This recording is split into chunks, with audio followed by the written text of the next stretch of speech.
Don't sing first. Still ready.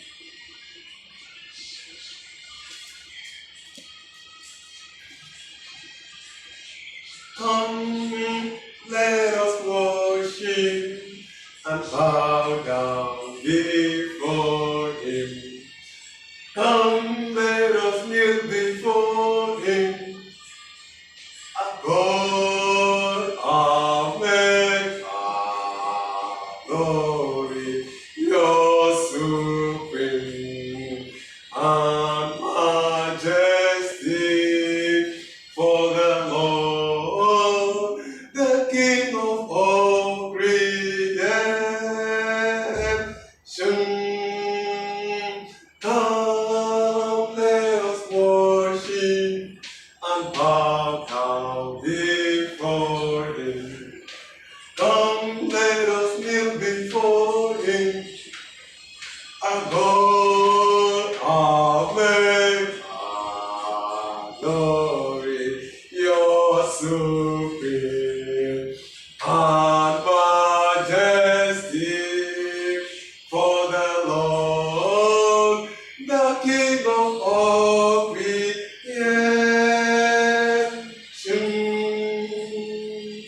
Good morning, ladies and gentlemen around the globe. We thank God so much for the privilege He has given us today, ushering us into this bright new year, 2024, the 26th day of January. We thank God for the grace He graced us for us unto this moment. We are not better than those that have passed away, neither are we better than those that are in the hospital, but that God's grace has given us to witness this day. We say, to God be the glory. Following the intricacies around the globe, in the business world, in the school environment, in all phases of life, we come up to know if Christians should be modest. That is why we are here to know. Having with me here in the house the guest speaker, Ekanem, a renowned economist. God will use him this afternoon, this morning, to talk to us if there is need for a Christian to be modest. My dear brother, good morning. Good morning, sir.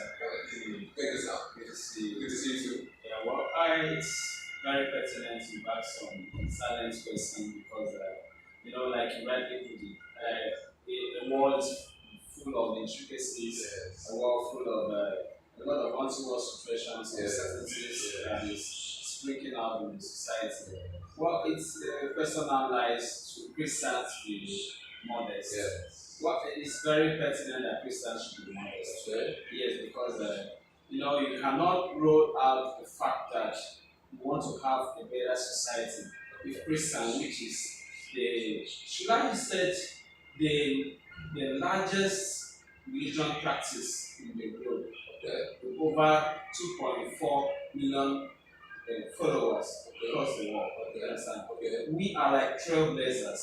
So if you don't practice modesty for other religion to emulate, what will you do? I know by and large people who said, oh, we have their own way of life in respect to their own religion and practice. But first of all, let's look at it in these two premises. Who is a Christian? Now, a Christian is someone who practices, who exemplify Christ in his conduct, his behavior, his way of life, and everything. A Christian is someone who follows the footsteps of Christ. Now, a Christian is someone who like people who said are followers of Christ. Now, if you want to say, oh, you must be modest, or Christians should be modest, honestly, you cannot be modest if you don't exemplify Christ in your attributes, your attitude, your way of life. Now, you look at the word context of modest. What is modest? Modest is self-efficacy. If you look at it as being having a humble opinion on oneself, or trying to say, oh, to be modest, you have to do things orderly, decently. You understand? So to that extent, you cannot rule out the fact that the world is evolving with intricacies. That's the truth. You cannot write this off because the people on human nature, for quest for wealth, quest for material things, quest for trying to attain some level of height. In fact, I think one of these the philosophers said that the cause for equality in life is a quest for human nature to be equal. And that's causing the unrest we're facing in the society.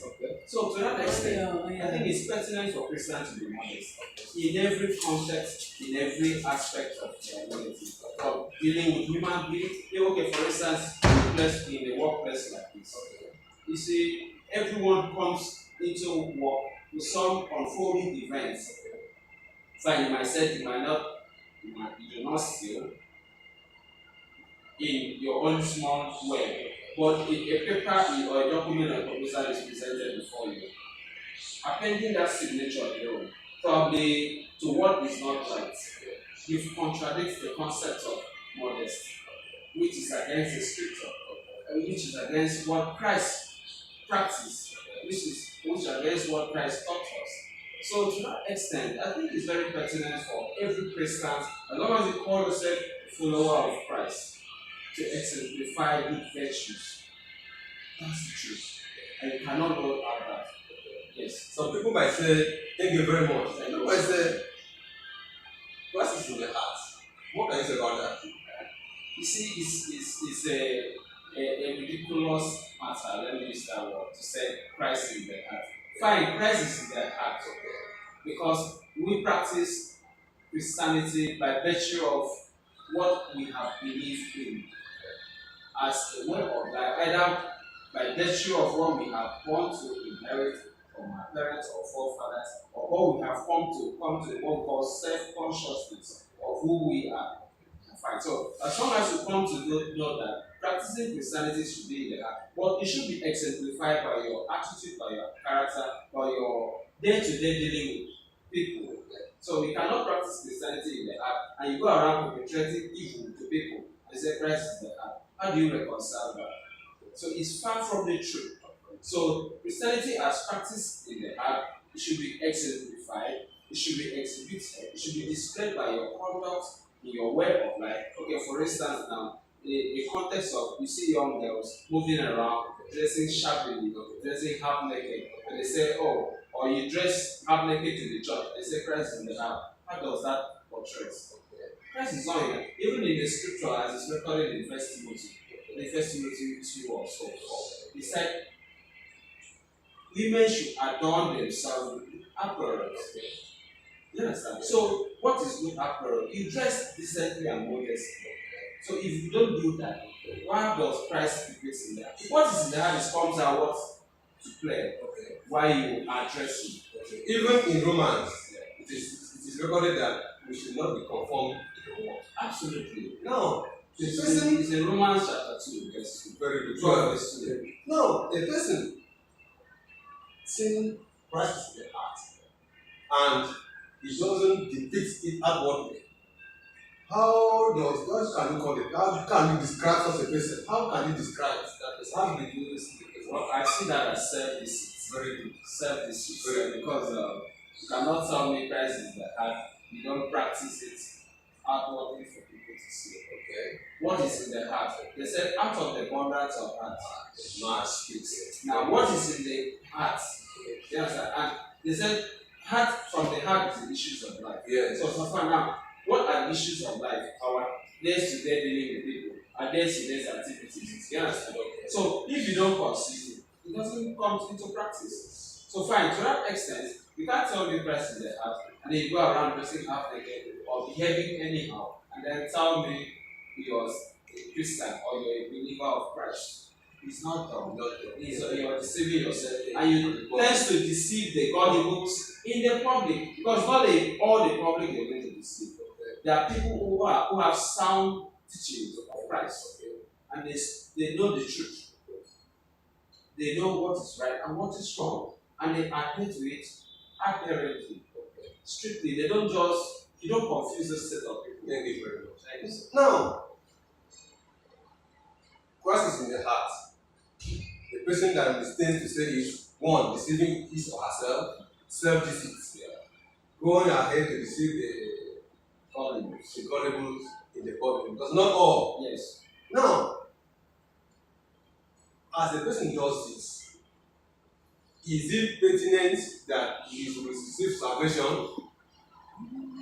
Well, when the scripture said, work out your salvation with fear and trembling. With fear and trembling. Now, Wow. the person must have Wow. practiced a little of what he or she knows. Wow. But then, you as a practicing Christian, a profane Christian, who exemplify Christ by your conduct, by your behavior, you should be able to talk to the person. You don't allow the person to continue the untoward way or the way it goes. This is my list of perdition. So he has to be able to say, oh, indeed, I have said this so.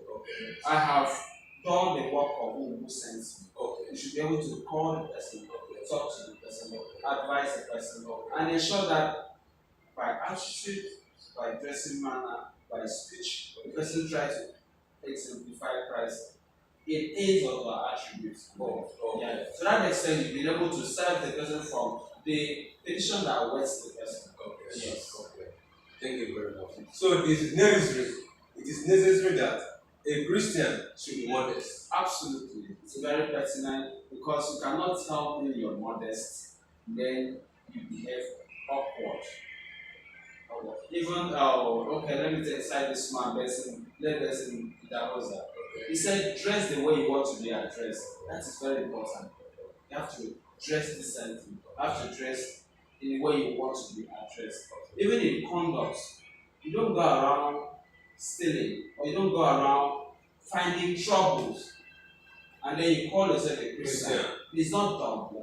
You have to live by the tenets of what Christ has taught. As long as you call yourself a follower of Christ, you should be able to operate within the ambience of what the scriptures has rightly put across. Even the society, we have a law that is governing us in the society. You don't live above the law. You should work within the ambience of the law. So if you don't do that, it's in fact, you should know that you're a deviant. You're not a Christian. Yes, you're a deviant. You don't practice Christianity. Okay, so the Christian without modesty, there's no Christianity. Of course, yes. That's a contradiction. A complete departure from what we call this. Complete departure. So this modesty, is it? Are we practicing this modesty? Is it in our way of life? Is it in a way that we can be partially about it? No, it's all inclusive. It's all inclusive. It's called propriety of manners, correctness of attitude. You're modest, or you do things rightly, only within your confine. But when you go out to the society, you begin to show some untoward and awkward behavior that contradict norms and values, ethics and morality. It's not done. So, however, you want to become yourself a Christian with every degree of modesty in you. You should be able to do things uprightly. In fact, modesty, let's say the word modest, to be modest, is a hallmark of discipline. It's a hallmark of discipline. But when you're disciplined, it depicts the fact that you have certain things that tune your conduct, which is Christ. You living within the tenets of the scripture.